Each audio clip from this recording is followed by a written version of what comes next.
thinking of what to do with your leftover fabrics, let me quickly show you how to make these spiral earrings. You can use any kind of fabric to achieve it, but for this one, I use some Ankara fabrics. Now, let's just get right into the tutorial. For the materials, I'll be using this Ankara fabric. You can use anyone, like I earlier said. You can use hot glue gun, and I'm going to be needing some earring hooks and this cord. I got this cord from people who sell rope. So then I have my velvet material. So I'm going to take the cord and just burn off the edge so that it stays and it's not fraying. Then I'm just going to go ahead and get a piece of the fabric. For measurement, I try don't use any measurement, but if you want to measure, you can use 0.5 inch for your width. Then for the length, you're going to use 38 inches for the length of the fabric. Now I'm just going to go ahead and apply some hot gum at the beginning there and attach the cord to the fabric like this and just fold it down. I'm folding it down so that when I start wrapping it around, I won't have any parts fraying, right? So the part where I'm folding down becomes like the beginning of the of what I'm wrapping, and then it looks really neat, and then the fraying part is not showing. I'm just going to keep rolling like this, rolling until I get to the very end. Now, because I want to have this particular piece have both the red part, the orange part, and the blue part, I had to do this to a point, cut the fabric, and then attach the other one that has the blue and the orange to it. Now, if you have a long strip of fabric, you don't need to cut anything or join anything. Just go ahead and wrap it till you get to the point where you want your earrings to stop. For the cord measurement, I actually use a measurement of 18 inches. So you can just measure 18 inches and cut it out. Or you could make it bigger or smaller, but 18 inches was exactly what I used for this cord, right? So I'll just go ahead and wrap this then till I get to the point where I want to stop. So when you get to the point where you want it to end, you're just going to apply some glue gum and just wrap that down to close off the part where you ended. Then, because this particular fabric is the one that frays, I will go ahead and use my lighter to burn it. It helps it to stay better on the cord, right? This is the cord. I'll just go ahead and burn off any other fraying fabric from this, right?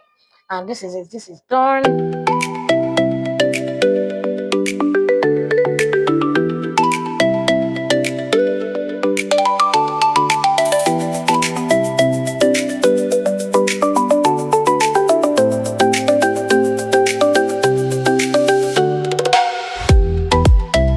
So our next procedure is to go ahead and fold this into a spiral like this. So I'm going to pick the beginning part, fold it, and apply some gum. Now, as you're folding, apply some gum. As you're folding, apply some gum so it stays, right? And you're able to coordinate it. When you get to the end, just go ahead and apply the gum. Then when you get to the end, apply the final piece, and you're done with this one. Then the next thing you want to do, you could just leave it like this. If you apply the glue very well, it's going to be firm.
you're done with rolling it, you're going to just go ahead and use your lighter to burn off any extra gum so that it's not looking tacky.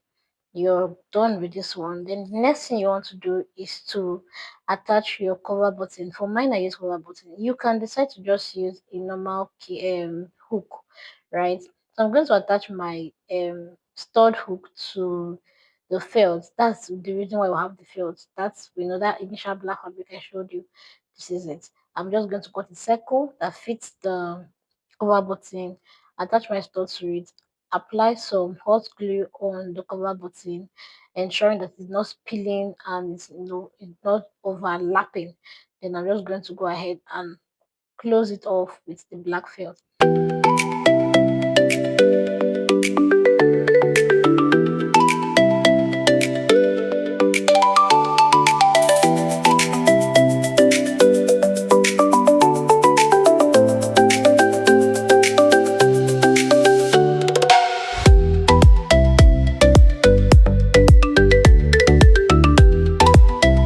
I hope you see how easy this is to make. And like I said, I'll add some hot glue here, and just attach this to this spiral, ensuring that this is neatly done.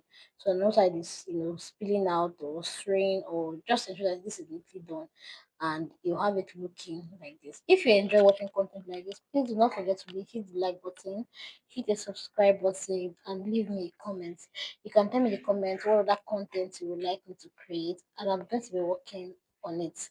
Just let me know if you enjoyed content like this, and I'm hoping to see you in the next one. Now, to finish this off, to make it look really neat, go ahead and just use some beads to place at the middle where you have that opening, right? Just attach a little bit there, and you have it looking like this. Your piece is ready, and you're good to go.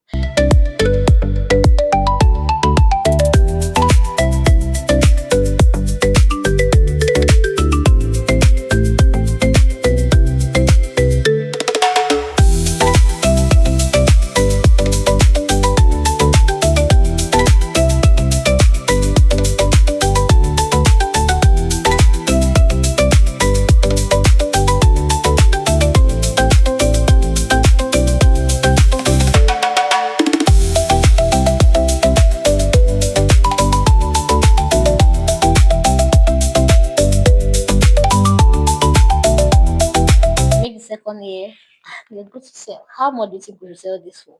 If you are going to be buying, if I tell you to buy for 5,000 naira, will you buy? All right, see you in the next video for now. Bye.